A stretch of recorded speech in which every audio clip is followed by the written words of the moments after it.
it up with no worries. Harmonious gang with the big bro Yuri. Hyphy, get lit just like me. Big bossed up, chop it up with Riley.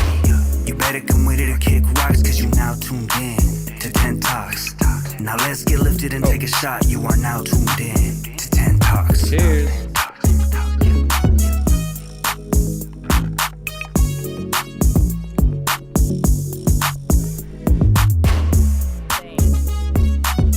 Because people always say the mic covers your face. But then nobody can hear me. So it has to be like Yeah. that? We need to find some sort of extension piece. It's like, that's why I always do it like that, because nobody could ever hear me. Okay. It's like this. Well, guys, it's either you can either hear her or see her. So Yeah. you're not going to see her. Or we could do You it. could still see me. I Yeah, just right. on my mouth. But why is it like, I don't know. Because Like, you're just loud. okay, yeah. You just talk wider. I just talk quieter. Mine's like right below my chin. But to me, when I'm looking at it, it looks like it's right in front of my lips. Like, I could like just kiss it. Pause. Anyways, it's hot in here, dude. I just put the AC on. I know. Like 2 Hopefully, seconds ago. hopefully it gets cool quick. But either way, guys, boom, here we go. Episode 75 of 10 Yes. Talks. Sorry we're late, guys. I had to do my makeup, and I'm always late. Oh I'm my always God. the reason. Really? So Oh I'm my sorry. God. And when I want to get ready, I usually get ready like 2 seconds before, because we're usually doing something during the day. So I apologize for keeping us waiting.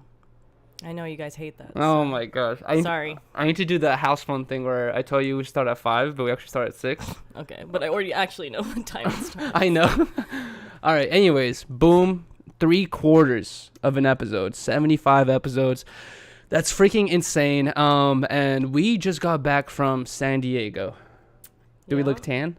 No. At least I don't. We spent a You little always bit. look tan. Don't look My tan. hands are just permanently like roasted and burnt from like being out skating outside so much. But this farmer's tan will never go away, and I have like a bug on me too. I was honestly scared to go in the sun out there, because I didn't have any sunblock for my face, and I'm like always hyper scared about my aging skin.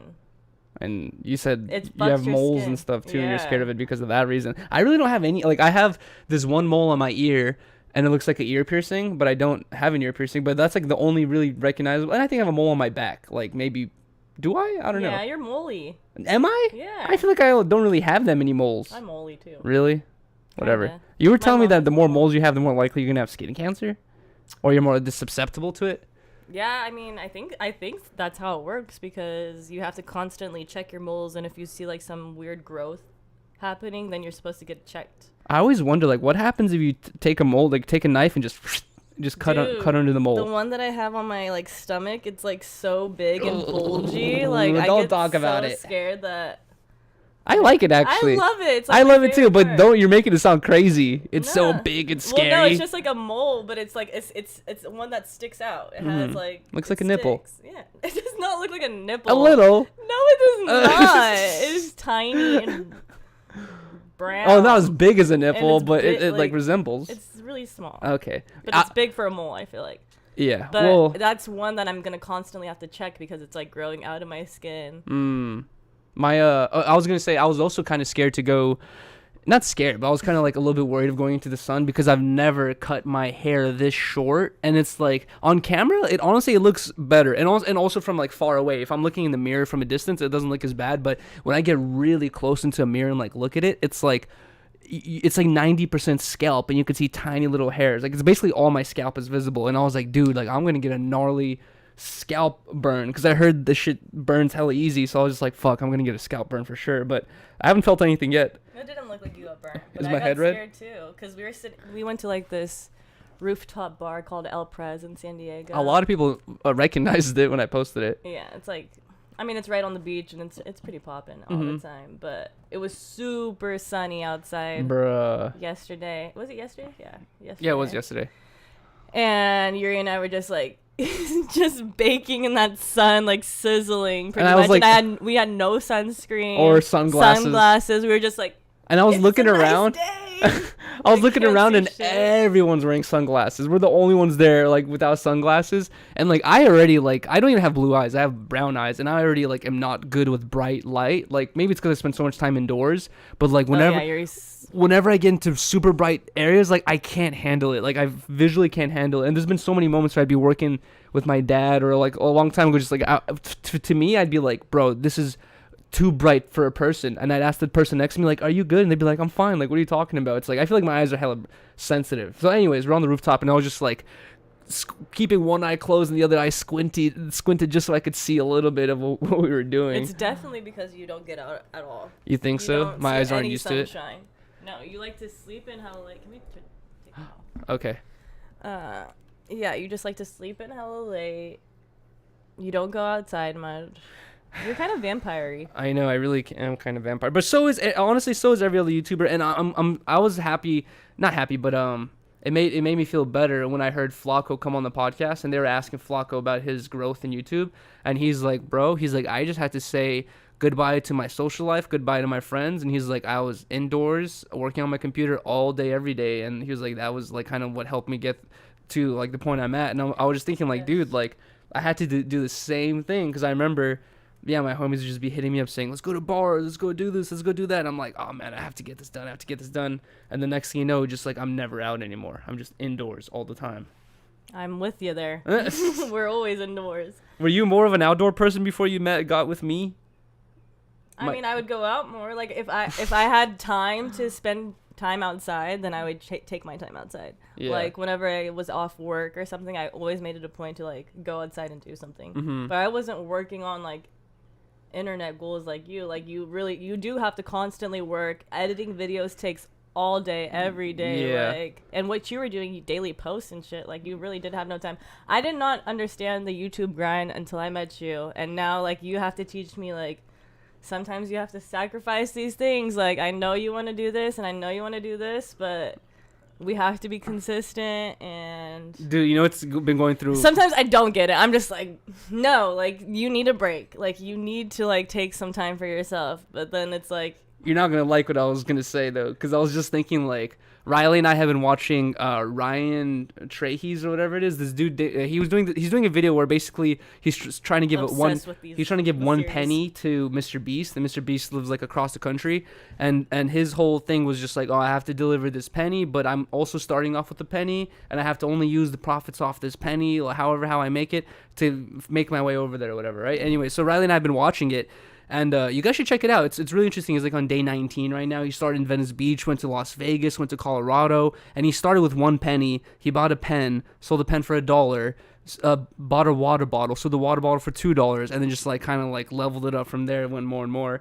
And it's a really, really good series. But as I was watching it, we're on day 19 already, and then I quickly realized like, oh, this fool already realized he can get a bike and he can do Postmates deliveries, right? And that was actually like a really good, quick way for him to make money. He would rack up like at least $100, if not more, within a day doing the bike stuff. But he was saying like, oh, this is getting too repetitive. Like I got to do some other stuff. And he's like, even though he's doing this difficult ass mission of trying to get across the country with one, starting off with a penny, on top of it, he's like, I have to think of unique ideas of finding this money. I can't just keep doing the easiest thing, you know what I mean? Like the whole way there, because that'll get boring. Right. And I was just like getting hella inspired. I was like, damn, like honestly, for a long time, I have like watched this dude's videos here and there, like a while ago, and he was famous, not famous, but one of his videos that blew up a while ago was spending 100 days in the metaverse. I remember thinking like, is he really doing it though? Because it's not on live stream, he's like videotaping it, and so he could potentially be lying. And in this series, he's like sleeping in the streets of everywhere he goes. I'm like wondering, like, is he really doing it, or is he going to a hotel at night, you know what I mean, like, and just bullshitting, and that's just for the series? He has a camera person and a video or editor. Not at all times. Yeah, they're following him the whole time. They keep editing and uploading every day for him. There's been a couple moments where he says like, there's one episode, I forgot which episode we watched, where he's like, I haven't talked to anyone in days. He's like, I haven't seen my editor filmer in days, because they were still in Las Vegas and he was in Colorado. And then when he was in Colorado, I thought they were all together and they were just staying in hotels and he had to sleep on the street. That's what I thought too, right? But he has to have somebody like with him. He can't just be by himself. That's what I was thinking. Like, it's so dangerous and all this shit. And like, I don't know, is he really sleeping in that car? Yes, he's in the hammock. I mean, I think so. Yeah, I don't know. I feel like he would be called out and like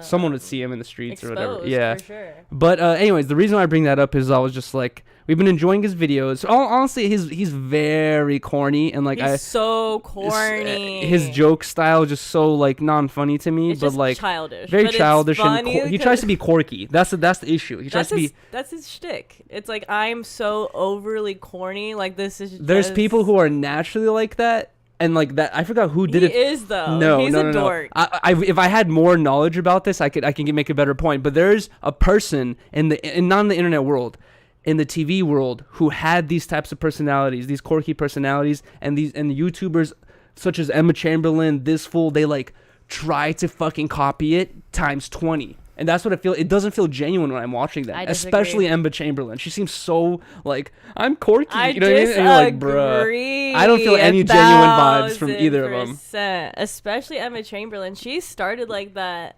She did not start She got it. that fucking editing shit popping. Like the way she edits videos, like the zoom ins. It's so corny, and it's dude. funny. It works. It's- Like, even though like this guy Ryan, which I don't even know his last name, but even though his jokes are like ridiculously corny and like they're just supposed to like they're jokes like that are just supposed to be stupid Yeah. as fuck. You can't help but fucking laugh sometimes. No, I can't help it. Every think time he's I don't funny. laugh, I'm like, bro. But also what I was gonna say is I do think he's actually Sleeping. these places, only doing it from a penny, because I feel like he's genuinely passionate about YouTube. He seems like Yeah. he loves what he does. Like, But what I was gonna say, the point I was bringing all that up is, it's been inspiring me. I'm like, bro, like, I need to get back. Like, for a while, I was like on this crazy like editing till 3-4 in the morning grind, and then like it slowly like, you know, trickled down to like just working during the day and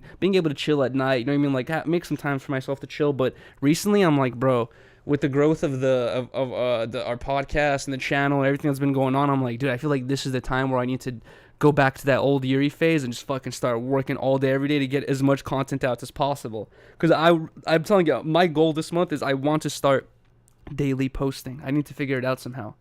I want to do what AD is doing with the community things, where like we with so many streams we do, we could clip stuff out of it and talk and say like, Yuri and Riley talk about this, Yuri and Riley talk about that, but we never do it. But we could easily do it, you know, and get so much clips out of it. I'll tell you where you start. Wake up by 9 a.m. That will do such a difference. No, or stay up till 4 a.m. working. It's either one or the other. You know what I mean? Like you don't have if to. you wake up at 9 a.m., you could go to bed by 2 a.m. And still wake up at 9. Yeah. 3, 4, 5, 6, 7, 8, 9. That's 7 hours of sleep. That's all you need. 6 hours at least. I need to wake up at 9. You need to wake up earlier, dude. You need waste to- so much time just chilling in bed.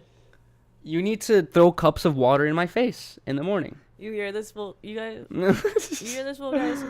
I can't. Anyways, I'm not sure if you guys probably noticed, but we are not in our computer chairs today. Yes. We just came back from San Diego, like we said. We should talk about it a little bit more, but we just came back from San Diego, and this couch was a gift to us from Riley's aunt. Well, Thea. yeah. Mm-hmm. Thea.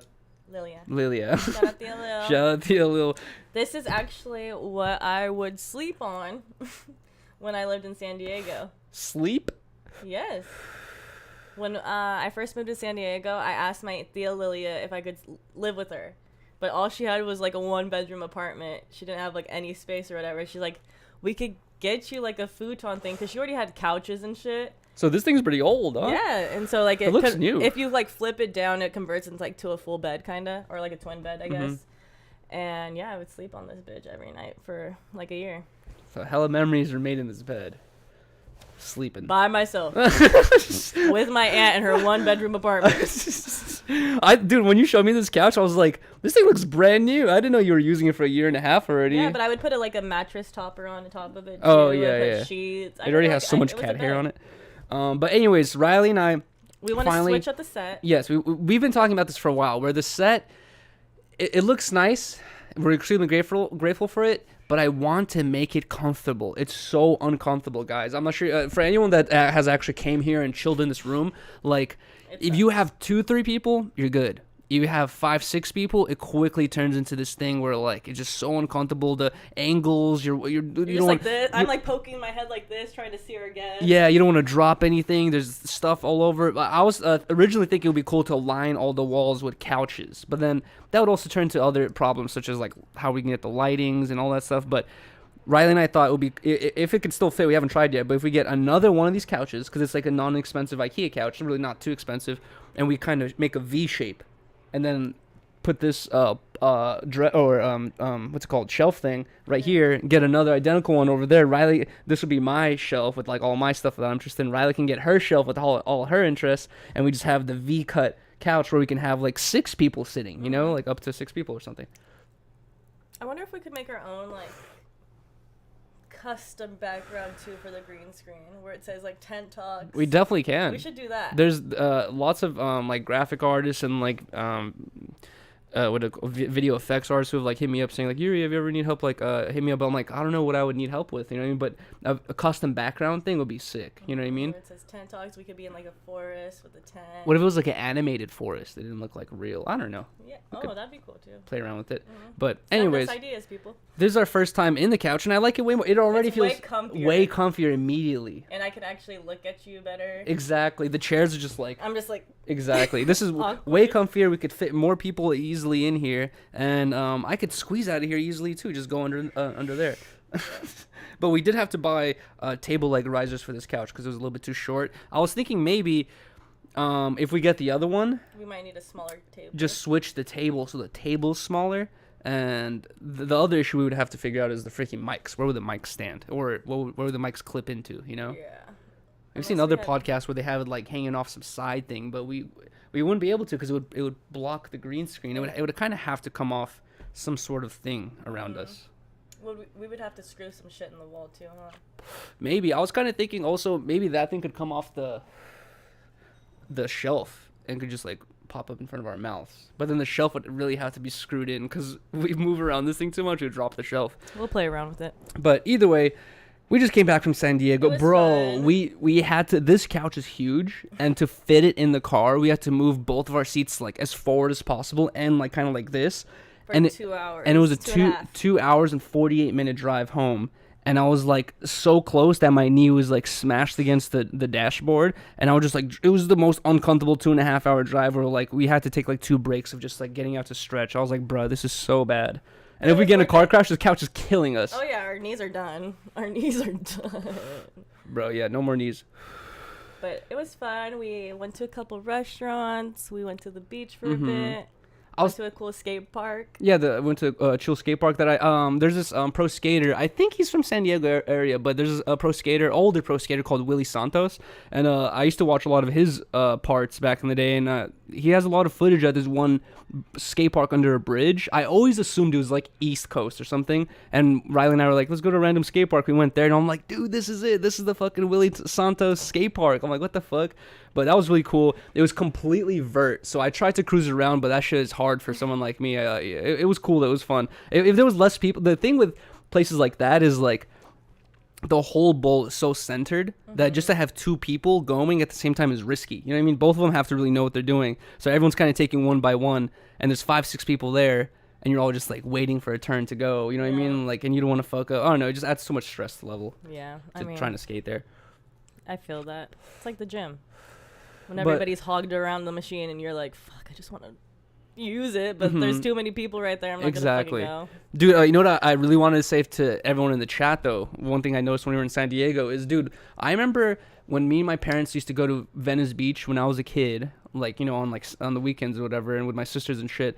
Venice Beach was like popping. It was beautiful. Like, yes, there were some transients and homeless people, whatever. It wasn't too crazy, but like it was like a fun, popular place to go. Like now, it's way different. Now it's like sketchy, Yeah.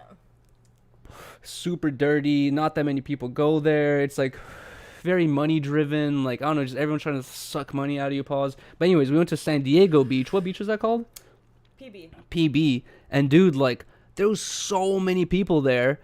And it was just like a healthy, it just felt like a healthy mix of like different people. There was like skateboarders, tourists, locals, basketball players, volleyball players, like just all this like life happening on this beach where I was like, bro, I was like, telling Riley, I'm like, dude, this feels like Venice Beach back in the day in the early 2000s, you know? And I was telling Riley, I'm like, dude, like, if there's any people who want to visit LA, bro, go to San Diego. Fuck Venice Beach. Venice Beach has the pier. It has a couple roller coasters, very sus and sketchy, but it's fun. Or Santa Monica, you were talking about. Santa Monica, sorry. But yeah, you know, Venice Beach, Santa Monica area. Dude, go to San Diego. You're going to have such a better time, you know? Yeah, it is way cleaner out there. They just take care of it, too, because it is, like, that's how Santa Monica used to be. Spot. It's how Santa Monica used to be. They just stopped caring. And it's not they stopped caring. It's like the cops are like, whoa, man, we arrest a homeless guy, we get canceled. You know what I mean? Like we kick a dude out of his tent in front of this $1 million apartment, we get canceled. We're just gonna leave him because that's what you guys apparently want. And then now look at Santa Monica now. You don't even want to go there. Yeah, I don't know. Bro, all those. San Diego's dope. I always think like those $1 million houses sitting right in front of Santa Monica. You know what I mean? The ones right in the pier where there's like fucking heroin needles just piling up in front. I'm like, dude, is that thing still for sale or did someone buy it and they're like, fuck. Like, I don't want to be here. Jeez, I know. I mean, they've been there forever, like since I was a kid. There's a big homeless issue in San Diego too. It's just they just keep it cleaner, I think. LA's like garbage I don't know what cleanup department. I don't know what they're supposed to be called, but they just aren't as on it as people in San Diego. Yeah, they just really don't care as much, I guess. Yeah. But I was just... It's a beach town, too, so, like, they have to keep it clean near the ocean. I don't know as for... Because we were lucky enough to stay at Riley's aunt's house, you know, in her guest room or whatever it was. But I don't know as for pricing, like how much... how big the difference is, like, getting a hotel or, you know, an affordable hotel in Santa Monica as compared to San Diego Beach. But I would say if you want, like, a nice chill experience with you and your family, I would go to San Diego instead of Santa Monica for sure. So much better.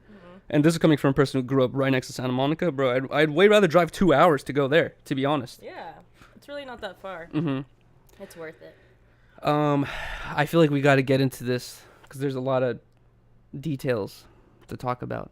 Oh Lord. The Gulag stream. Oh yes. Because I'm curious. You guys have heard my perspective a little bit. You guys heard Blasie's perspective, but from what I heard around the streets here is Blasie wasn't here for too long, you know? I feel like other people might have a little bit deeper of a perspective. Blasie did a lot too, you know what I mean? But everybody did their part. No, everyone did their part. I'm joking around here. But anyways, I was telling Riley, I'm like, dude, it's going to be interesting to hear your perspective of the Gulag stream because you were here since the beginning. You stayed up till 4 a.m. the first night, went to work the next day in the morning. And then the second night, stayed up kind of late. And then, like, basically both those days I was in the Gulag, Riley was still working full-time and would also stay up late and wake up early to like, cook me breakfast and help with a lot of stuff. So it was, like, not only was it very stressful for me, like, I guess, because I was stuck dealing with all that bullshit and for everyone helping, but Riley had to do a lot, you know what I mean? So huge shout out to Riley for helping. You definitely got the way shorter end of the stick, though, so... Anyways, how was it for you? Did it feel tiring? Nothing. Yeah, it was tiring, but I was gonna start off by saying that every time every time Yuri does a long stream, anytime he does like $1 a minute stream, and he plans to go like a couple days, we never really expect it to go past a certain point. Like we never think that it's gonna be as big as it is. Yeah. But it always ends up exceeding our expectations, like. Thank God. To a crazy level. So when Yuri had already like mentioned he was going to do this 2-day Gulag stream. Whenever people wanted to help out, they could donate, yada, yada, yada. So going into this, I'm expecting the beginning of the stream is probably going to be the most chill because Yuri's just starting. They're probably not going to wait to donate until later to like start helping him out or like fuck with him. Like they're just going to let him chill for a minute. Mm-hmm. No. As soon as Yuri went live, it was like ding, ding, ding, ding. Like, everybody was like purchasing him different things. It started with the fish slap. Oh my God, I know. And what's funny is I didn't even get to go inside the room yet. I started the live stream at the bottom because I was like, guys, I just want to make sure everything's going well because, you know, I'm not going to be here in front of the computer for 2 days. So I just want to make sure everything's right. And then I'm going to go in. And people had already donated for hella tobacco and like a couple weeds. Everything. And so I was like, oh shit, like this is gonna be a lot crazier than we thought. I have to stay up. I can't leave Bell hanging. Like, and it was Bell by himself. Poor Bell the first had to night. keep running up and down the stairs. And he's injured right now. Like, well, he's like still dealing with the knee injury, and we have 14 stairs where he has to like, if someone asked to give me a match or water or whatever it was, like he'd have to go up the stairs, then back down, then like over and over again, and I felt bad. He went like I didn't think about that. 30 times within like the first hour, so I felt so bad. I was like, he's tired, and I just was like, whatever. I'm gonna stay up as long as I can. I knew I could reach till like 4 a.m. Jeez. And then it finally started dying out, and mostly people were just donating $2 to try to keep you awake. So I was like, I think he could handle this for a couple hours. Woke up at 7, and then I was like, you could go if you want. He was like, yes, please. I'm so tired. Bro. His girl came too, and she had traveled like 6 hours away that day. Came to our place like right then and there. Poor thing. She had to sleep on the couch. That's why I made that post where I was like, bro, huge thank you to all the prison guards. Yes. I originally hit up Vel, Blasey, and Potlord, right?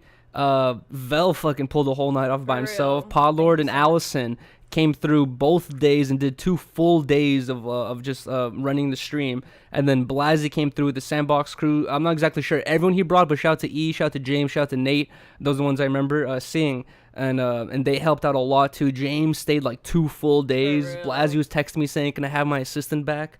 I was like, nah, man, not till the stream's over. But, dude, yeah, if it wasn't for them and you, like, this stream wouldn't be possible. No. You know what I mean? If it wasn't for them, it wouldn't have been possible because I had to be gone 2 full days, like from 11 till 8:30 at night. And that was terrible for me. So, thank God for Ali and Toe. For Gunner. real. And Gunner, yes, huge shout out to Gunner. He thought of a lot of good ideas. He brought the speaker. The speaker was such a funny, good idea. The megaphone, I mean. He brought the crossword puzzles and like a bunch of shit. Like he just thought like, really he was just being very helpful the whole time. Huge shout out to Gunner for that, man. Yes.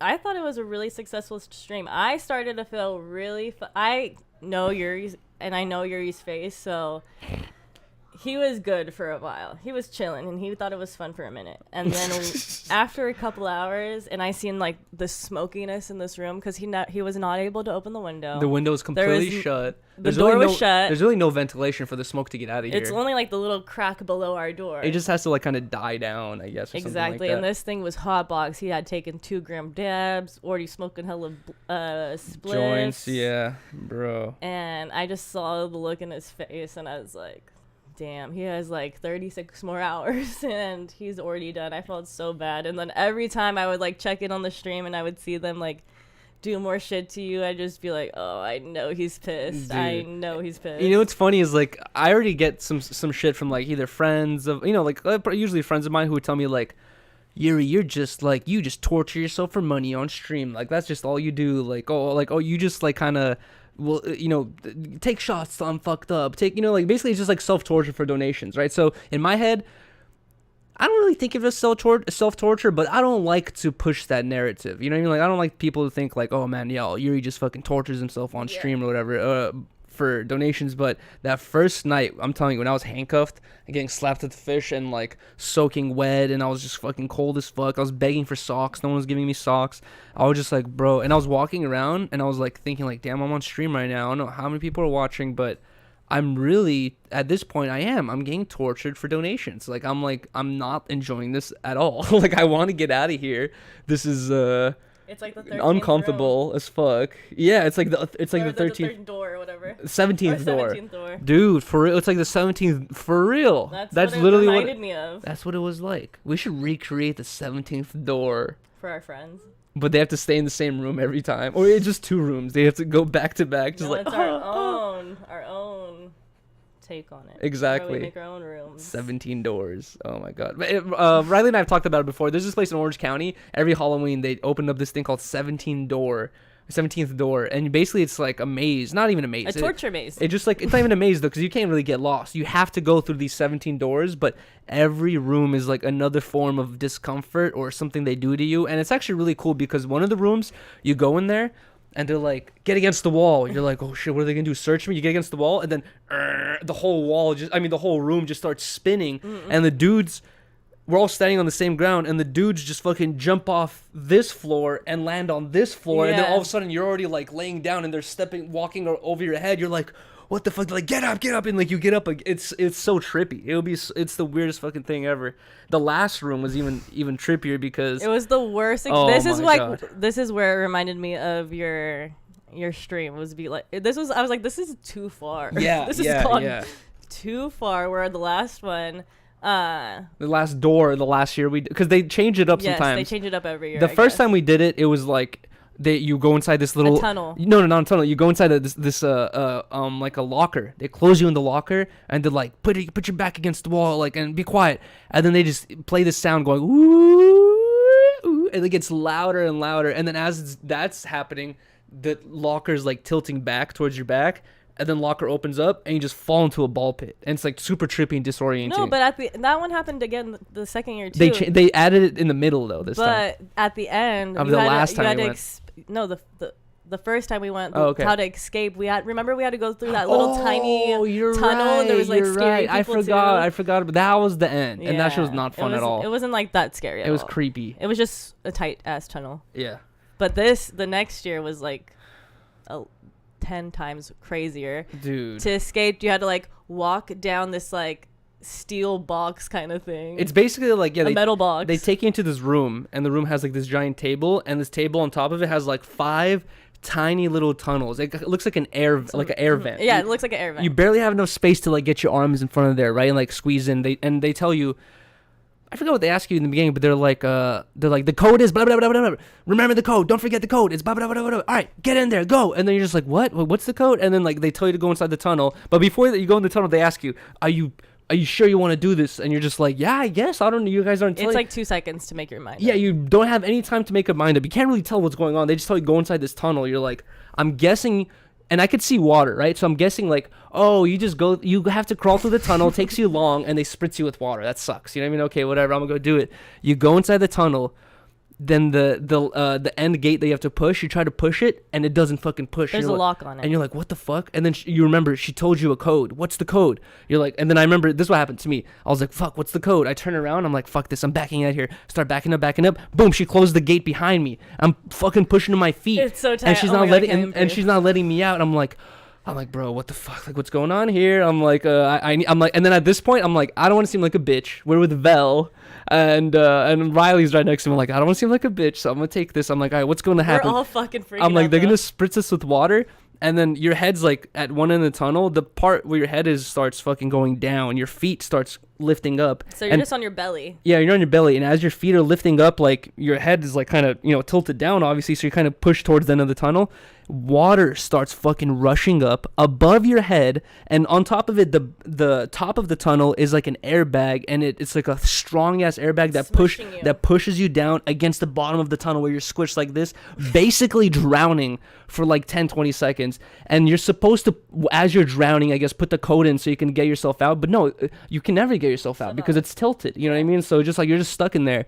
And bro, like once I was submerged for a second and I was trying to hold my water, I was like, I'm gonna have an anxiety attack. I can't. And I started pushing up against the airbag, and I made myself just enough air to like breathe, and I just held that breath until it tilted back up. And as soon as it tilted back up, I was like, help, get me out of here. And as I'm screaming, I hear Vel screaming, get me out of here too. Like we're all just screaming, get us the fuck out of here.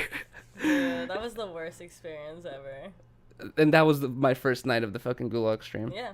I felt bad giving you water dumps. Dude, it's fun. Like, this is wrong. It's funny because like Josh, from No Jumper or whatever, like hella people who are like, usually they're like, oh man, like your streams are funny. Like I like seeing that part where this happened to you, that happened to you. Like I saw Josh, and Josh was just like, he was like, that stream is hard to watch, man. He's like, I like seeing people fuck with you, but he's like, I couldn't even watch 5 minutes of it. It looks too torturous. And I'm like, bruh.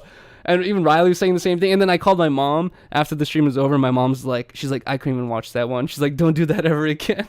Seriously. I'm Bruh. over it. Yeah, I'm not. But it's fun. We have a bunch of people who said they're down to do it. So. It was crazy. It was funny. The fish slaps were hilarious.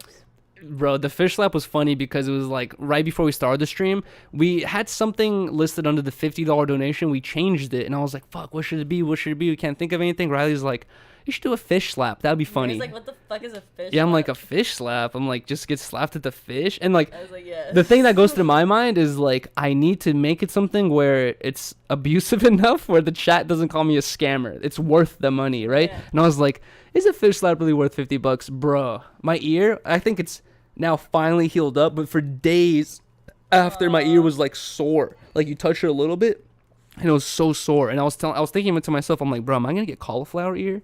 Like hit the fuck out the of you. fucking fish. Yeah, E slapped the fuck out of me. That was like a. Bro, and he was like, what's funny is like E like came in the room and I'm like, bro, come on, man. I'm like, and I could see E. He's like, he's like gripping the fucking tail of the fish. I could see he's like lining up for a good ass slap, and I was like, I could see he's like getting ready for a big one. So I'm like, E, I'm like, remember that fish has a skull in its head. It can really hurt, man. I'm like, you could really fuck me up here. It's spiky too. You can cut me. Like, don't hit me too hard. He's like, I got you, Yuri. He's like, I'm not gonna hit you too hard. And it was like the loudest clap I've heard. Slap. I was like, bruh. Oh my god. Yeah, that shit was terrible. I was like, that was for saying he stomped the laptop. So the first the first night, the fish was like painful, it's slimy, slightly smelly, not too bad. Second day, bro. The second day it got it got so bad. Like once we were reaching towards the end where you guys like were like no more fish, the last slap was just like instantly it was just like, ooh, that hurt. And then instantly I felt like throwing up. Like the stream's already over, but in the stream, like you could see me like take a sniff, and then I instantly run into the bathroom. I was like, oh my god, I can't handle that shit. Ew. That shit was terrible. It smelled so bad, and I didn't even tell you guys, but I'm so glad that you guys decided amongst yourselves not to use the fish anymore, because I was like, bro, that thing was so smelly. I don't know what diseases you can get from raw fish, but I'm for sure gonna get it if you keep I was like, I slapping. feel like he's gotten slapped over 10 times. It's like, I don't know how many times. We're done here. There was 2 fish though. They had to leave one in the fridge and use one of them. We kept them in the fridge the whole time. Oh my After every gosh. slap, we put them back in the fridge. It felt like one of them was like mutilated, like it was like hanging. Because they kept using the first one, and then I finally threw that one away. And I was like, no more using this one. The head was coming off. Yeah, it was terrible. What else? I'm trying to think of what else we should talk about the Gulag stream before we wrap up that conversation. You gotta shave your head. Okay. I need to pee really quick. The shaving the head situation. Bro, like this is my fault for not really understanding the definition of words sometimes. When I hear buzz cut, I think of like just like short enough hair where it's like spiky no matter what. It just stands up straight because it's, you know, it's short hair. I'm not even exactly sure if this is it. This is a buzz cut, but like, bro, we had to shave my head because we listed $500 if someone shaves my head. I specifically listed at $500 because I'm like, we have to have like a funny like donation amount that's potentially possible, but I know no one's gonna do it, so I can make something ridiculous out of it, right? So I did the buzz cut. Riley's clippers are broken, so we had to use the Manscaped ball shaver, and you know, ball shavers are meant to fucking get all your hair off. So they ball shaved my head, and it's so, like, I'm telling you guys, it looks like I have more hair on camera than it actually does. If I go into the mirror and like look at it, like you just see pure fucking scalp, bruh. But either way, I didn't think that was gonna happen. And then after we buzz cut my head, I was like thinking, I don't know what else we could change it to. I did not want to get tased. I don't remember ever agreeing to it. Apparently Toke changed the $500 donation to me being tased. Someone donated $500 and I was tased. The chat was like, Yuri wasn't tased enough, that's a scam. So I got tased again. I got tased twice. And then apparently this $500 donation was a scam. I don't know how they scammed it, but they did something to scam us. And I was like thinking about it, I'm like, damn, I really got tased for no reason. They recharged it. But fuck it. Oh yeah, the tase was horrible. Yeah, she was not. And I couldn't watch that. I literally had to turn that shit off. Toke came in here saying, "You agreed to this, Yuri. I'm sorry, man. I don't want to do this. You agreed to this. You made this bet." And I'm like, "No, I didn't. I remember thinking about how bad a tase was, and I'm like, "No, I don't want any money for that. Like, I don't want to do tase at all." That's why we changed the 500 to head shave. Yeah, exactly. It was originally But taser. I think he did ask you, because you're like, we have to change the 500, and you probably did say okay for 500. That's what I thought. But then after the stream ended, I saw a bunch of people in the chat saying, Toke lied about you saying you wanted to do it. You never said it. You never said it. Like, hell, people were saying that I never said it. I'm like, I swear I never said I'd be down. Well, maybe I did. I don't know. I don't know. We have to run the tapes. It's 48 hours of tapes. Also, just to end off on the Gulag stream as well, I've said this a lot of times, but for anyone that doesn't know, on YouTube, you used to be able to stream as long as you wanted, and as soon as you end the stream, like, the whole VOD will be available to anyone, but now YouTube has this new rule where if you pass 12 hours on stream, it just, like, maybe it's like a space-saving method or whatever, but, like, they basically, any stream over 12 hours, you can't watch it. It says you can watch it, the views are there, everything's there, you can comment and everything, but you try to watch it, it says video unavailable. So for this stream, because I was on the outside, I didn't want to add any more extra potential for risk or error or anything like that. I was like, no, let's just keep the stream going the whole time. Yeah. We had one mishap with the internet 3 hours or 4 hours into the stream. That's why there's part 1 and part 2. So I had to end the stream, restart it. The first part, since it's only like 4 hours, stayed up. But the second part, since it was like above 24 hours, it was like close to 48 hours. That one it was like 43 hours, I think. That one got cut. But I have everything recorded, so that's the good part. Yeah. I have the whole stream recorded. I'm gonna send everything to Vitor today after the stream, and we're gonna have a highlight video done very soon. And I'm also wondering if I should just upload the raw parts as well. I still haven't uploaded the raw There's like a couple hours that didn't get recorded. Oh, why? Because I forgot to restart recording. Oh when my we god. finished. I remember that. I think it was like actually probably like 30 minutes, not even an hour. What else was I gonna say is I don't remember, but that's about it. Yeah. Oh yes, I never finished uploading the parts from the 5-day stream because I need to stream at least 3 or 4 times a week, and we use my computer a lot. And when we're uploading a 12-hour video, guys, it takes more than a day to upload, even if it's compressed. Compressing it can take a day. Then you upload, that can take a day as well. And then your whole internet's fucked for the whole day because you're uploading a 12-hour video. So I need to figure out how I can get these parts uploaded faster. I still haven't finished uploading the parts from the 5-day stream. I don't think I'll be able to finish these because it's just going to take so long. Yeah. You know? It's going to take know. forever. Unless I had like some other house I can, or place, someone's house or apartment I can go to and be like, hey, can I leave this uploading here for a day and I'll be back? I know. I mean, what about the laptop? That would still use this internet. That's the issue. It still uses the same internet. But I think that's about it for the Gulag stream. As for ideas for the next stream, I don't know. Guys, we have officially hit 1,000 members on the Discord, on the Record. The link is in the description if you guys want to join it or haven't joined it yet. Guys, there is a tab or like a chat section called New Ideas. So if you have any stream ideas for Riley and I to do, please leave them in the ideas part in the Discord so we can look through them on stream or something like that. Maybe choose an idea because I want to do more, I want to do more unique stuff. Yeah. But I have to steer away from this self-abuse shit. This shit's torturous. Yeah, I agree. And painful.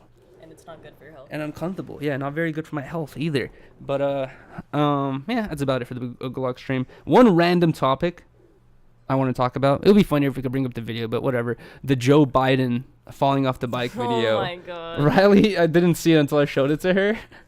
But what'd you think about it? I mean, I feel bad. I always feel bad when I see any old person falling. I know, that's the bad part. Is he's old. That's a real injury right there, What was it for? Why was he riding? Probably some sort of like donation or charity, something like that. But for anyone that has no experience with bikes or track bikes or speed bikes, I know why he fell. Originally, I saw the video in very low quality, and it looks like he's smiling the whole time, which makes it even funnier. He like comes to a stop and just goes, and he just poor fucking, Joe, he just same. falls over. Me on a bike, actually. But I looked at another video where it was like high quality, and he had foot clips in. It's basically this like the one side of your pedal will have these like clips where you can just slide your foot. It's like a little pocket. You just slide your foot into it, and it just holds your foot down as you're pedaling. It's like it just helps for traction and shit.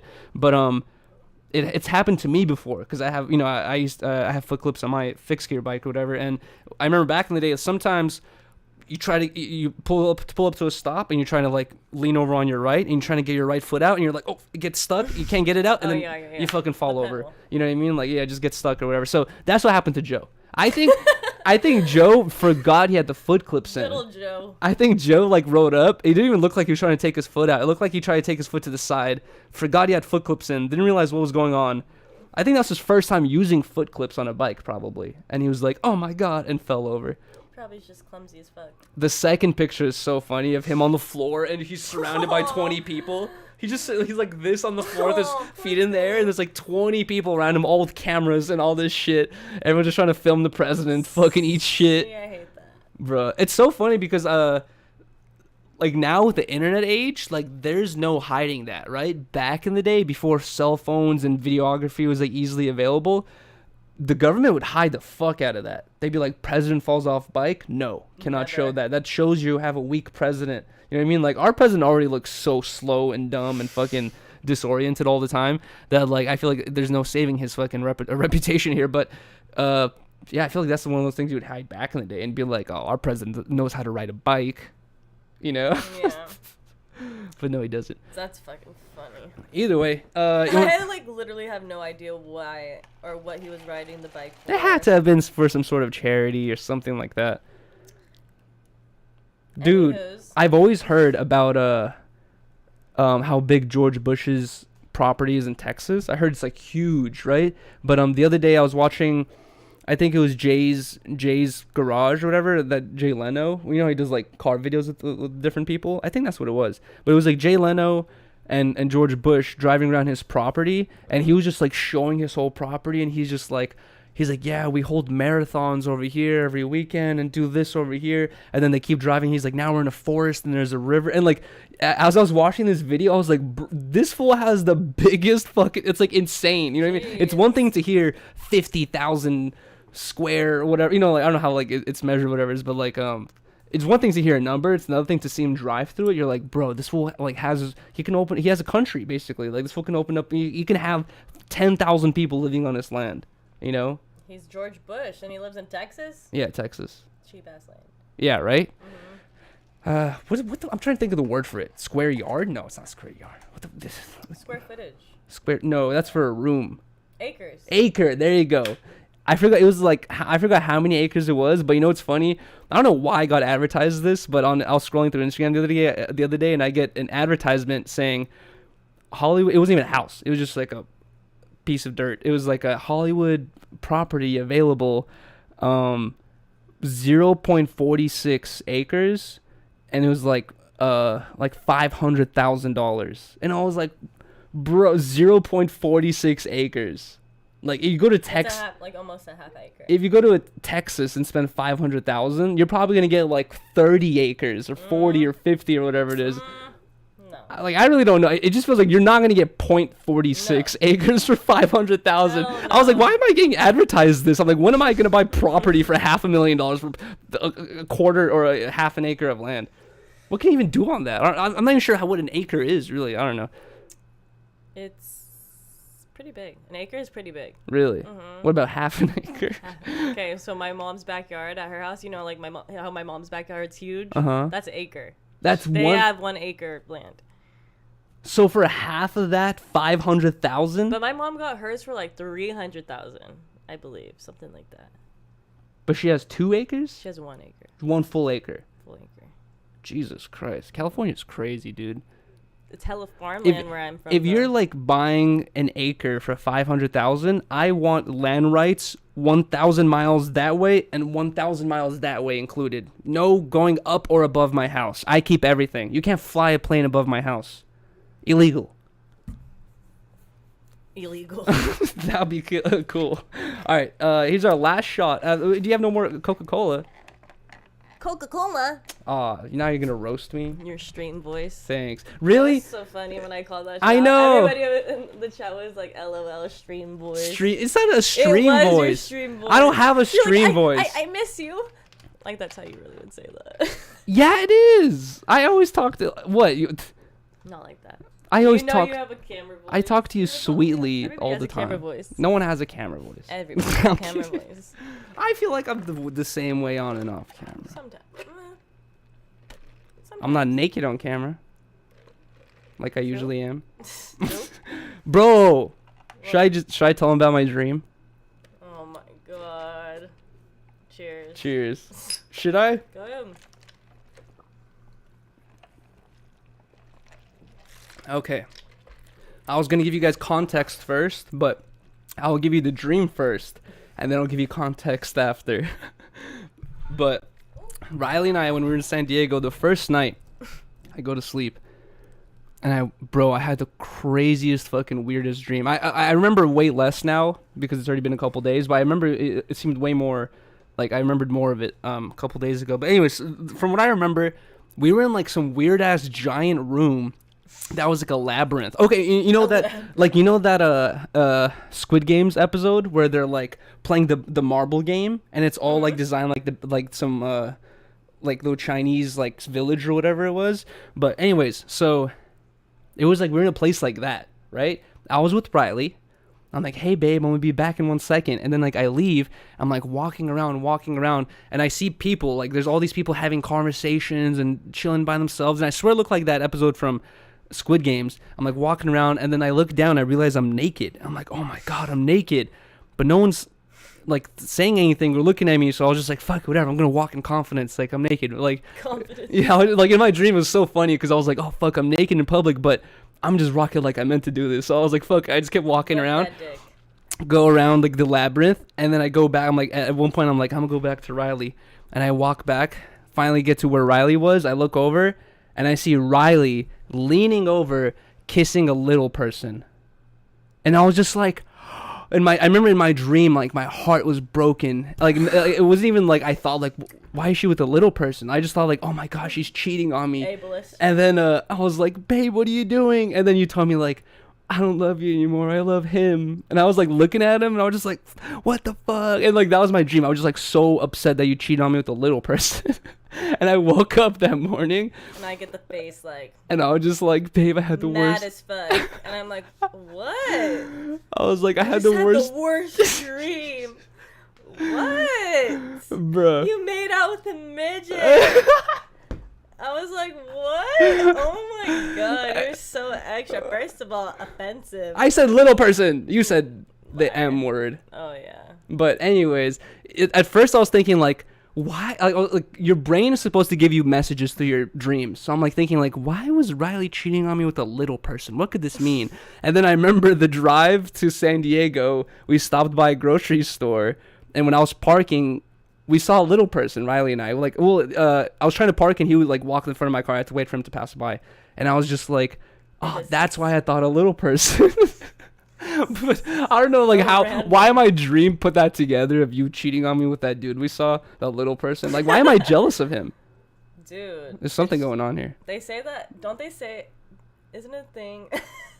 Isn't it that little meme guy? That little kid meme? I don't know. Where he's talking. Oh, can't get have you ever had a dream like... I don't know, sorry. Anyways, what were you saying? I was saying, they say that people in your dream, it's like somebody you've already seen before, like everybody in your dream. It's funny because when I saw that little person, before. I was like, I think I've saw him before. I think I recognize him from somewhere. That's what they say. Maybe do you know him? Yeah, I know him. From your past? It doesn't mean that you know the person. It just means that you've like seen them in the grocery world? Store or at Starbucks. Yeah. But anyways, it was a terrible dream I had. Great. Woke up sweating. I was like, Speaking of Squid Games. Oh, yes. You guys. The new Squid Games season. No, not even just their new season, but they're adding, Netflix is adding a new reality show. And a reality show. It's going to be a reality show in 2023. It's called Squid Game: The Challenge, and it's going to be 456 people competing for $4.56 million. Jeez. So wait. $4.56 million. Oh, wow. So wow. $4.5 million. Jeez.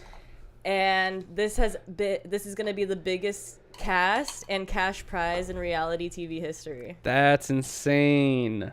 I'm like, I don't know if it's going to be like American Ninja Warrior, like where it's like kind of fast, you don't really get to know the people that well, or if it's going to be like dramatic and you're actually going to know the characters and I want going to be story. Oh, like everyone's going back to back, like like trying to do the challenge. Okay, so have you seen American Ninja Warrior or like Wipeout? You I know have. How it's like back quick. To back. It's like it's quick. You don't really get to know the people who are really. That's true. Competing. That's true. I mean, they'll like say their name. You probably learn more about them the less there becomes. You know what I mean? Like once there's like 10, 20, 30, 40 people left. Or is it going to be Love Island where it's like drama and you're getting to know these characters and they have beefs with people and they're talking like behind each other's backs. Oh, that'll be interesting behind too. The scenes. I want to get this person like, kicked out. I wonder what kind of show it's gonna be like. But I feel like with so many contestants, it has to be quick format until they get to like the bottom few. I don't think there's ever like I think people say TV's dead. TV's dead. Is this still considered TV? It's a streaming platform. It's a streaming platform. Okay, well that's where everything's headed. It's gonna be like streaming platforms like Netflix, Hulu, Disney Plus.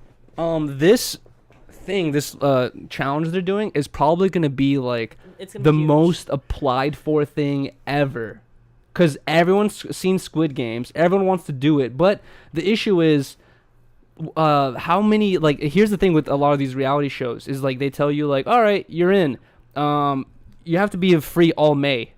You have to have And a you're passport. You have to have so many requirements. Probably like The biggest thing is like you have to be free for like a large Yeah. amount of time, and guess what? If you have a job, figure it out, and you're not gonna get paid any money. it's gonna be hard to find people. That many people. So you're really honestly. like you gotta leave your job or whatever it is, and like be like, dude, I'm not getting paid for a month, but hopefully I come home with $5 million.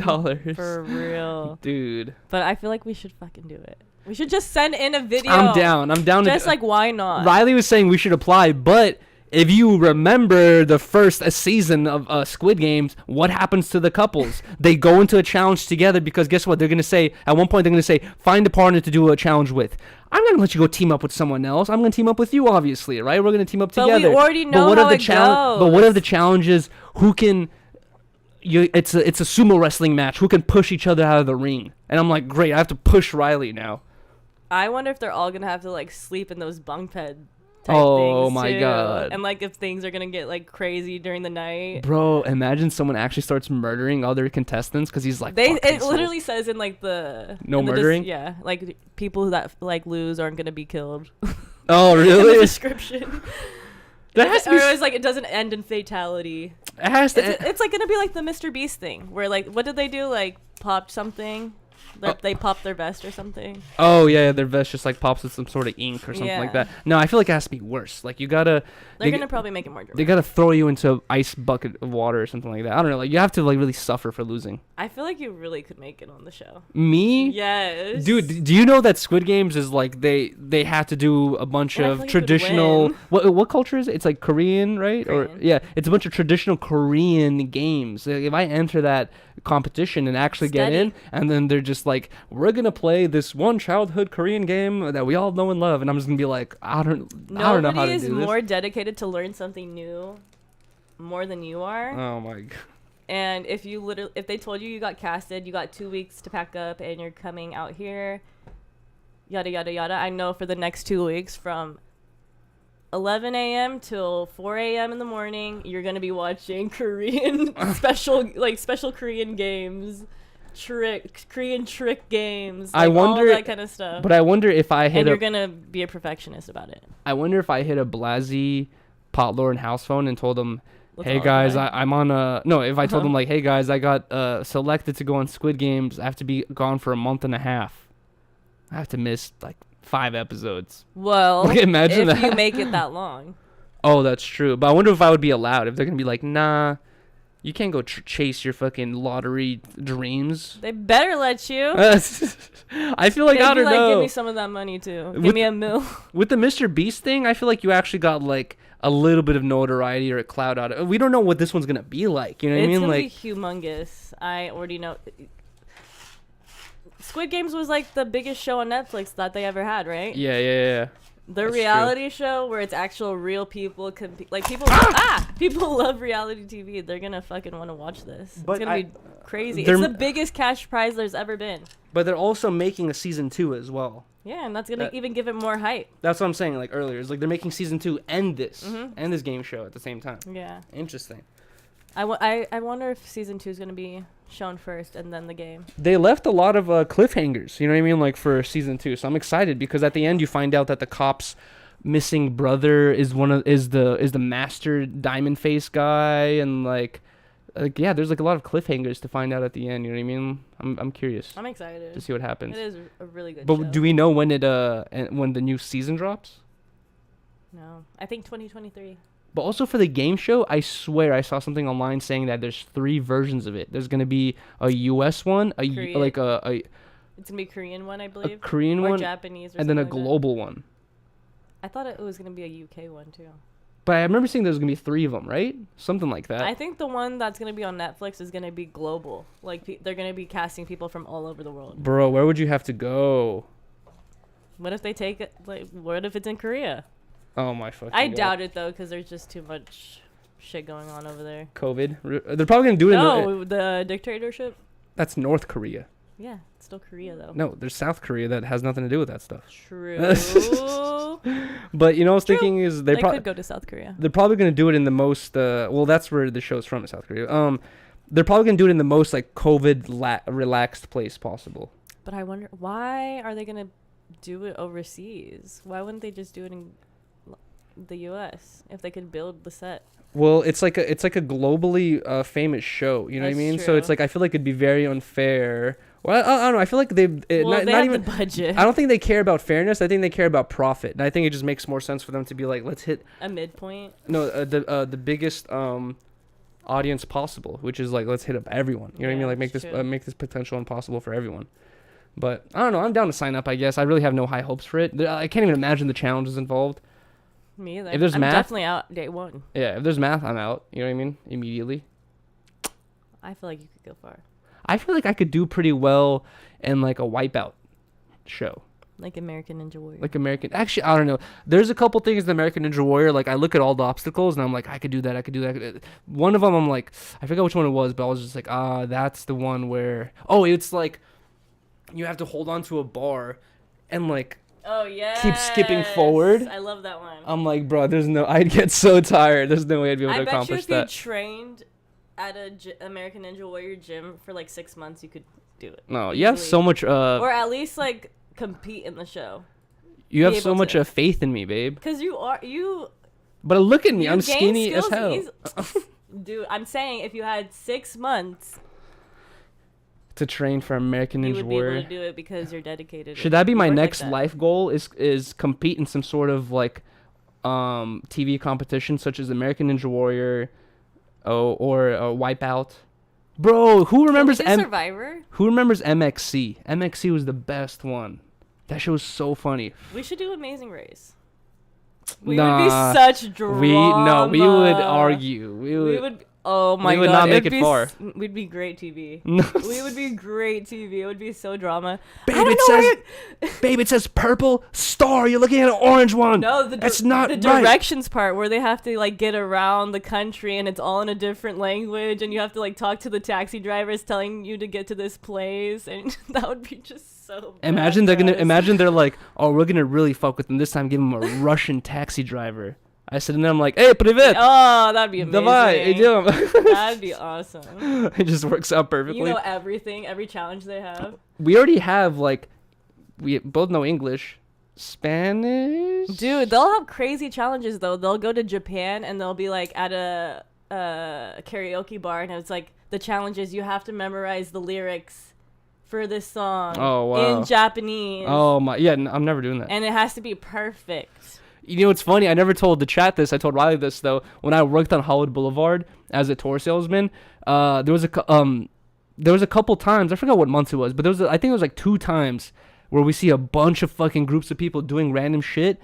And one of my coworkers was like telling me he's worked there for years already, and he's like, yo, these people are all from The Amazing Race. He's like, it's hella fun fucking with them. He's like, they always come up to like, whoever looks like they work there and ask for, you know, like, where's this star? Where's this? Where's that? And he's like, they always ask us for advice, and I tell them like the butt fuck wrong place, and like that's what we were doing. They would come up to us saying like, you guys are dicks. They would come up to us like, where's Michael? You know, like, where's this Michael Jackson star or whatever it is? And I'd be like, it's 3 blocks that way, dude. Actually, and just send him to fucking middle of nowhere. Some of those people will be like 3 to 4 hours off track, like behind the first person. It's so bad. That's I'm. Fuck it. Damn, but when they're in LA, it should not be that hard. Bro, that would be funny if like one of those situations was recorded where they realized that they got lied to, and they're like, he told us he was over here. There probably is. It probably your coworker's probably on there. That shit was funny, dude.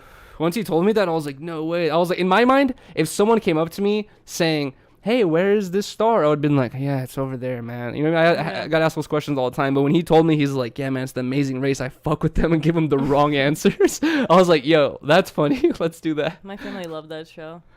They probably know. So what is the point? You just follow a bunch of clues? And there's one team, one team will win? There's hella different teams. It's all in pairs of 2s. And so, like, it's like couples, sisters, brother and sister. It's like a mixture of different, groups or whatever. And they have different challenges, and they're like going across the world. Amazing Race. and whenever they're in a different area, they have like a bunch of challenges. You have to find that little envelope thing, that the clues that people are trying to find. It's like more clues for later. I think every episode they have like 3 different challenges that you have to go, and then you have to meet the host and I see. the top so and so people go on to the next country or the next challenge, and then the last person loses, and then the winner, I believe, gets like $1 million or something like that. Is it one winner or a team? It's a team. Oh, okay. A team that wins. Interesting. You know what I was going to say as well? I forgot to talk about this when we were talking about the Gulag thing, but when we were doing the Gulag stream, I was telling you guys that I was doing the Gulag stream, right? We're ending at Tuesday 10 p.m. and Wednesday at 12 at noon. I had to do an interview, I guess it's called. I don't know, a podcast interview with Sharp Tank. With Sharp on the Sharp Tank. At first, during the Gulag stream, I was not telling anyone because I didn't want. I don't know. Shit's been fucking crazy. So I was just like, I don't know. I'd rather keep it a secret, I guess. I don't know. But I wasn't telling anyone. But now that it's done, guys, after the Gulag stream, 2 days of hell, got off stream, went to sleep like we stay up smoking with James and shit pretty late into the night. But like went to sleep like at midnight. Went to sleep. Next morning, woke up, went straight to No Jumper and did my first No Jumper interview with Sharp on the Sharp Tank. And it was super cool. How was it? It was really good. It was, at first, like, you know, like I've seen Sharp's other interviews, so I was expecting like some serious questions or crazy questions or whatever, but it was just like very good interviews. Like he was just asking about YouTube live streaming, sleeping with Toke, and like, I don't know, just like a bunch of stuff. It was a very good interview. It was like about an hour. And then even Josh said afterwards, he was like, that was a really good interview. He's like, you guys should have went longer. You know what I mean? Like it could have been, you guys could have covered some more stuff or whatever. Sharp just books all his interviews because he only comes out like once a month, so he books them back to back, and they're only an hour long. So he's none of his interviews are like over an hour. Yeah, because he doesn't have the time to make it over an hour. Exactly. But yeah, we covered a lot of stuff. I decided not to even be in there because I wanted Yuri to be able to have full reign to not make any decisions because I was in there, like what he wanted to say, just in case Sharp did ask him anything like weirdly personal. But I thought because Sharp, you know, is like usually he's like just crazy a relationship type. No, I wouldn't say a relationship type guy, but like it just seems to be like a recurring subject that he covers. I was expecting a question like, who's your first girlfriend, or who'd you lose your virginity to, or who broke your heart, or, you know, like some questions about like girls or love or something like that. But he didn't ask anything like that. It was all, I can't remember exactly everything he asked, but it was all like YouTube streaming stuff. And then at the end of the podcast, he asked me this one question where he was, actually I don't want to leak too much. You guys should go watch it. I want to wait to watch it by myself. You guys should go watch it. But I'm so excited. I think this is going to be like huge for you. I'm excited too. You guys, when you guys talk to each other, you guys have really good conversations. That's what I'm saying. Whenever I talk with Sharp, it's like we just have good conversations. It's like I feel like I wouldn't say I'm like a deep guy, but like when I get into conversations, it's like I'm not a small talker. You know what I mean? Like I'm like, I will get into like depth with like whatever we're trying to talk about, like to just explore the conversation further, or just like talk. You know what I mean? And with me and Sharp, it's like we always have those kinds of conversations where we like actually just keep talking. Like certain other people, I'll give like a 2-3 sentence answer to something, and they'll just be like, oh yeah, cool. And then Sharp will be like, listen to it. Here's this. You know what I mean? Like, and then it would actually be like a full ass conversation. So that's how the podcast was. I was like, it was just like how we usually talk. Exactly. It was good. I'm so excited to hear it. Hopefully it drops soon.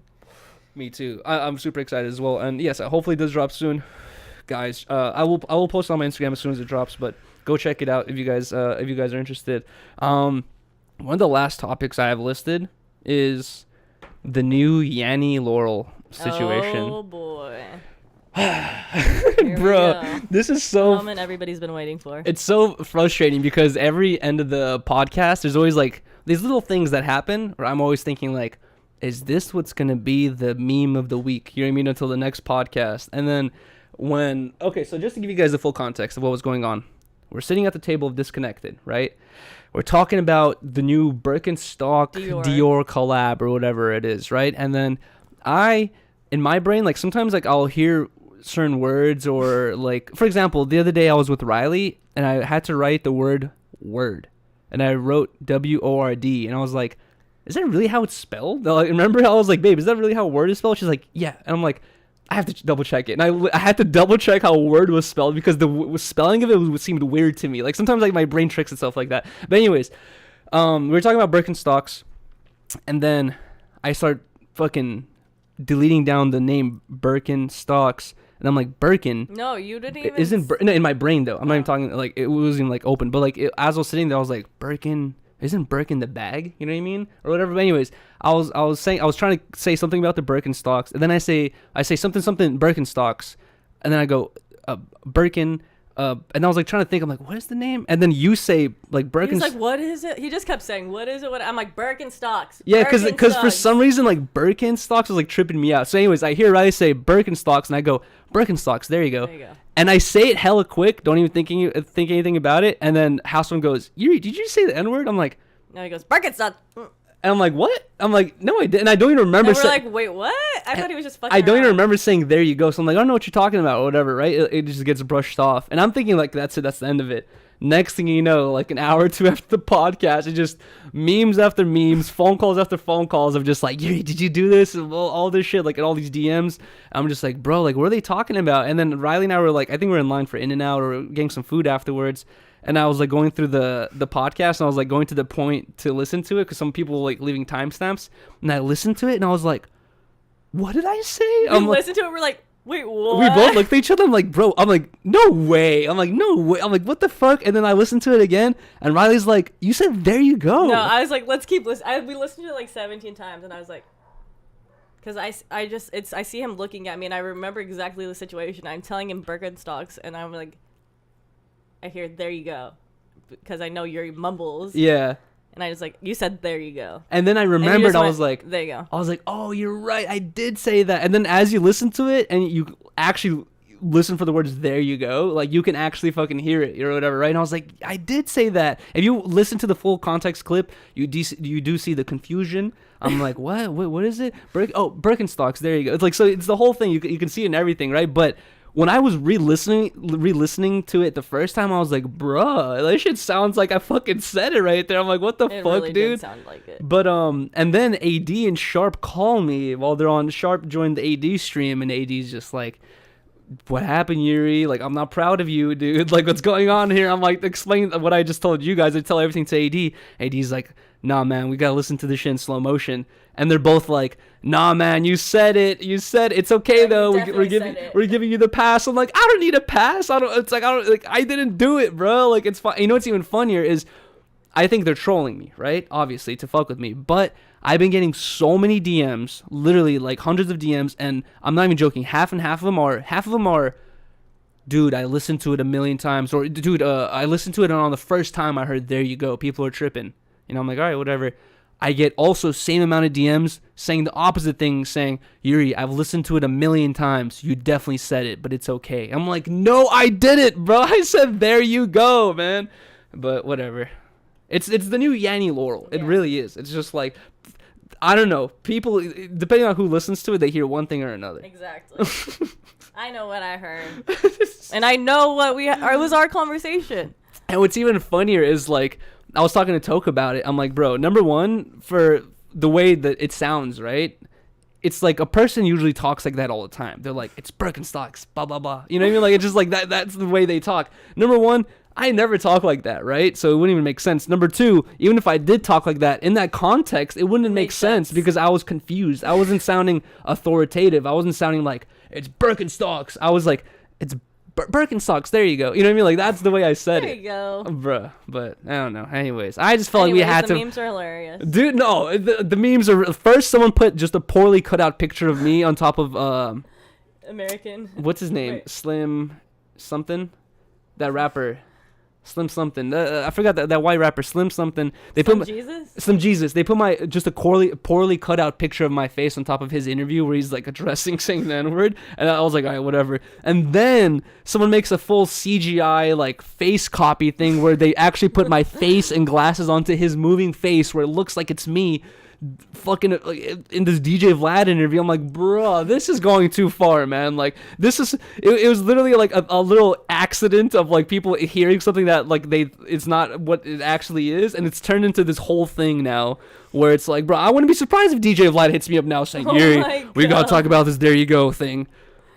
I'm talking about the no jumper memes though, where it's like, what a lovely group of friends. Oh, Hopefully nobody says there you go, bruh. That was the best one. That was hilarious. And if you really listen to 10 talks, I say there you go a lot. It's like my at the end of the day. You do. And that's how I knew you said there you go. Because I saw your hand right there. There you go. That's how you always do it. Bruh. Anyways, the new Yanni Laurel. What do you guys think you heard? That was all the topics I had listed. My topics too. Really? Mm-hmm. Cap. Let me see. Swear. I don't believe you. Not even for a second. No, I'm kidding. For anyone, I know you don't. For anyone that's new here, guys, by the way, during the podcast, we have the live stream up, obviously, but we're not reading it or interacting with it, so we could focus in on the conversations. But we always do the after show. So as soon as we're done, we're not done yet, but as soon as we're done with this podcast, we're gonna end the stream. I'm gonna run to the liquor store, grab another bottle, and then we're gonna start the after show for like an hour or two, where we get to actually read the chat and interact with you guys. Because this whole stream, this whole podcast, we haven't read the chat at all, really. But yeah, I guess that is about everything that we had to cover. Either way, let us also know in the comment section, what do you guys think about this slightly new setup? We're gonna change it up a little bit more. The plan is by the next episode, hopefully we're able to get another one of these couches, or hopefully the couch will fit, but hopefully we want to get another one of these couches, it, and then get another shelf, put some stuff on the shelf, and that's it. We're done. It's ever changing. Yes. Maybe we could wrap this in fabric soon too. Plastic. No. So we could spill stuff on it and not even care. Like old school plastic wrap. That's the most uncomfortable shit. But then also, if already just by having this here, it unfolds into a bed. Someone can sleep up here now. So guys, we're gonna open more mattress. Airbnb post coming up soon. No. Or like open room this post. This is for your next 24-hour stream.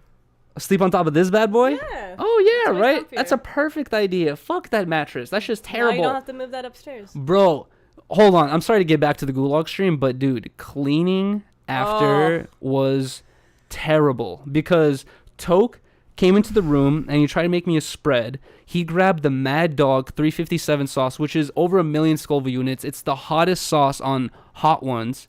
It's so hot that they tell you have to use only that because it's too hot to use any more than that. Anyways, Toke said he put a couple shakes in there in the spread, which was in like this Doritos bag. And he came over here, basically was shaking up the Doritos bag with hot water in it. The bottom lining... I watched that all live and I was like... The bottom lining opened up, all the soup spilled on the floor, and some noodles were left in the bag. Number one, I tried to eat some of the noodles. I was dying for like 30 minutes because it was so hot. And I was like, you're an asshole for doing that to me because I can't even get out of this room. I'm just suffering in this hot box test room.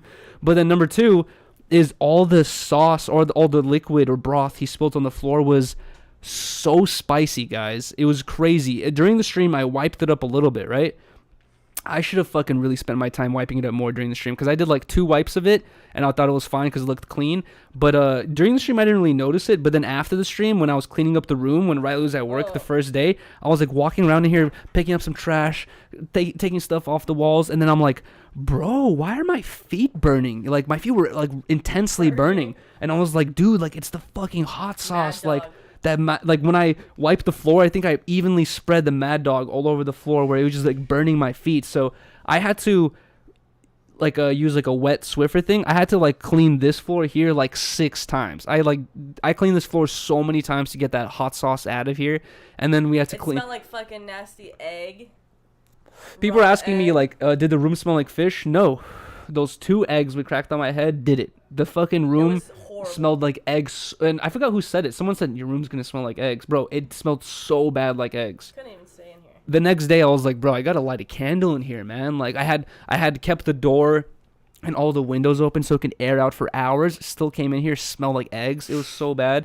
But anyways, we usually have this rule in the house where we take off our shoes at the door and walk in the house with with no shoes on, just to keep filth and dirt, you know what I mean, like at the doorway. Everyone's walking their shoes on, and understandable. Vel's injured, house phone is injured as well, or whatever. Don't want to make everyone walk on the hardwood floor without anything soft or whatever, right? But the house is completely dirty. We had to like wipe the floors multiple times everywhere. It took so long. It took like a whole day of cleaning, a bunch of times to get all this stuff back in here, and I'm still not even done putting everything back on the walls. It took us like an hour or 2 to get everything out of here, and it's taking us days to get it back all back in. It was a lot of work, but worth it. Honestly, I don't want to do anything like that in here anymore. Number one, also, I'm not sure if I told you this, but a couple of the times at night, I was like laying down right here, and the donations were coming in constantly. And then every time Vel or whoever was came into the room at night, it wasn't like a like, hey Yuri, it was a fishy fish. It was just like open the door, just screaming immediately, right? And there's like hella times where I'm like, I just hear all this noise, or the TTS is making a hella noise, and I can hear through on the other side of the door the fucking our neighbor just like shuffling around in their bed. I could just hear their bed like moving around constantly. Like it would be quiet. Donation goes off. I hear them like moving around. I'm like, I can tell like they can hear this shit. They're getting annoyed by this shit. Yeah, we gotta chill. No more of that stuff in here. We gotta hit up other people. We know so many people who have studios and stuff like that. And Every time I tell you to try to hit them up and try to figure it out, and you always say no. because it's so much to ask for, but Doesn't hurt to ask. That's what we've been seeing from this penny a day thing. I know. Honestly, the penny a day thing that we've been watching on YouTube from that Ryan creator, it's reminding me of the old days on the boulevard selling shit. You know what I mean? Because like in reality, you think I need to go and make this tour sound as fun as possible to sell this to whoever, right? Yes, that approach does work on certain people, but most of the time they're coming up to a person just like me or Riley. And like the better you're able to have like a nice fluid conversation where you're just like, hey, what's up, man? Like, what are you doing? What's going on? Oh, you find a way like to like naturally incorporate like, oh, you want to go on a tour? Like, it looks like you're bored, or like, you know, like, what are you looking for? It looks like you're just looking around. Like, it's waste of time on the boulevard, bro. Way better if you hop on this tour bus. You see way more, way quicker. You know what I mean? All this shit. Right. It's just like it was reminding me of like the tour salesman days, because that's what he was doing. He was just selling hella shit, and a lot of his sales was like kind of like, please buy this water off me for $1. Here's or just 20. randomly, he was going into random stores and saying, can I clean your windows for you? And like, no, I would never think any business would be like yes to a random guy with nothing in his hand saying that. Yeah, and right? some random salon said, yeah, like come back with your shit and I'll give you $50. I was thinking, And I'm like, just like, okay, like you really could just ask anybody and Exactly. somebody's gonna say yeah. I was telling Riley, like, I like that part of his videos where it's showing young people that you can get a job not a job, but you can make money very easily. Like, when I was young, I was thinking like, fuck, man, it would be cool to make, you know, 60, 70, 80, $100 today, but you gotta go apply for a job and do all this other stuff. But like, you know, with videos like that, you remember like, oh, you can easily, if you wanted, go grab a fucking pack of water from Ralph's, go to a touristy area like Hollywood Boulevard and sell them for $2 each, and then instantly give a couple hours, you can make, you know, some money to buy weed or whatever it is. You know what I mean? Like, and I remember even back in the day when I was looking for a job, I would do the same thing where I would print out like 50 job resumes, put them in my backpack, grab my skateboard, and just skate around Sunset, Santa Monica, Hollywood Boulevard, La Brea, Fairfax, and every store. Just go in there and be like, you guys looking for a person? Here's a resume. Looking for a person? Here's a resume. And then by the next day, I would have like 5-10 feasible options. You know what I mean? And I remember like when I got out of high school, I had a couple friends who were complaining, telling me like, oh man, it's so hard to find a job in the city. Like, it's fucking so gentrified, and like you got to be a millionaire. I'm like, bro, No, like I've literally found so many jobs just by like walking around. You know what I mean? Like when I used to work at Starline selling the tours. I broke my leg, not on work, but I broke my leg skateboarding. Took like 6 months or like 2 years recovering from that injury, and I never went back to work because by that time all my friends had left. So I was like, I don't want to go back to that job when it's a bunch of new people. So I went to the same mall where the Starline was, and I just started walking around the stores. Went to Johnny Rockets, was like, yo, you guys looking for someone? I started asking everyone, and I went to what's it called? The ice cream shop. Cold Stone. Once I Cold Stone, I was like, yo, you guys looking for someone? And then the manager was instantly like, I can interview right now. I'm like, okay. Takes me outside, we do an interview. She's like, can you come in tomorrow? I'm like, yeah, let's go. I'll be here tomorrow. And I was like, bro, instantly found a job where I was the next day making money. You know what I mean? I was just like, bro, all I had to do is walk around and ask, you know? So I like that part of the video. It just shows people it's not as hard as you think, you know? Sometimes you see people with like nice little office jobs and a Beamer and all this stuff, and you're just thinking like, oh man, it's such a, you just look at the road to that point, you're like, oh, it's such a long road, but you can start it so easily. You know what I mean? When I moved back home to go to beauty school, I was living back at home, and they had just opened this yoga studio. Nobody ever really did yoga in my area because there was no studios like that. And I was barely working because I was pretty much going to school full time too. So I didn't really have that much money, and I saw how much memberships were, and I was like, fuck no, I can't afford that. So randomly, I just went in one day and I was just like, hey, you guys hiring anybody at the front desk? You guys need a receptionist? And they're like, yeah, I mean, give me your resume and Yeah. we'll see what's up. And I literally had like a phone interview and they hired me on the spot. And I had a free membership that whole time. I could take classes while I was working. Like, it was That's amazing. while you were working? Dude, it was like, I made that shit happen for myself just by asking. Yeah, exactly. So, don't be afraid to ask exactly. sometimes. Closed mouths don't get fed. Facts. It's gotten a little bit cooler in here, but still feels pretty warm. A little bit hot. Maybe I just need to Do you feel hot? put it cooler. No, I feel good. Maybe I'm just hot. Kidding. Anyways, guys, I think that was a pretty good episode right there. Unfortunately, on Friday, I forgot to check the P.O. box, but just a reminder to anyone that wants to send us anything, we, every Sunday, 6 p.m. 10 Talks episode, and also in the middle of the podcast, we usually open up packages that we get from our P.O. box, but this Friday, I forgot. I completely forgot to check the P.O. box. I feel like an asshole, so I'm going to check it on Monday. If there's a bunch of stuff in there, then we're going to do a midweek package opening stream, but if there's just a couple of things, we'll just save it for Sunday. But this is just a reminder that to anyone that sends us anything to the P.O. box, we open it on stream only. We don't open it off stream. We open it usually on 10 Talks, but if not, we'll do like a middle of the week package opening stream. It would just be us opening your shit, and you can send us whatever you guys want. Your merch, toys, I don't know, candy, letters. Yeah, just write us a very thoroughly well thought out letter. That would be cool too. Also, another random reminder, we usually back in the day would be able to go right into the after show at the end of 10 Talks, but now YouTube has this new thing where you can't even cut out freaking sections of streams anymore. Like if you cut out a certain section of a stream, YouTube only gives you one option where it says make this a new video. So I really do not want to do that. It messes up a lot of stuff. So what we're gonna do from now on is end the stream and restart the after show stream within like 10 minutes.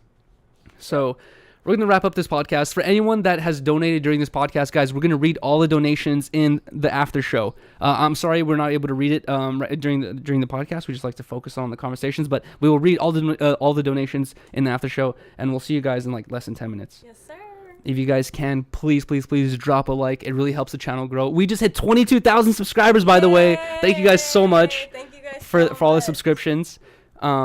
Drop a comment if you if you can. Yes. After this is posted in the chat, but in the comment section below, saying anything you want. Think of a random word.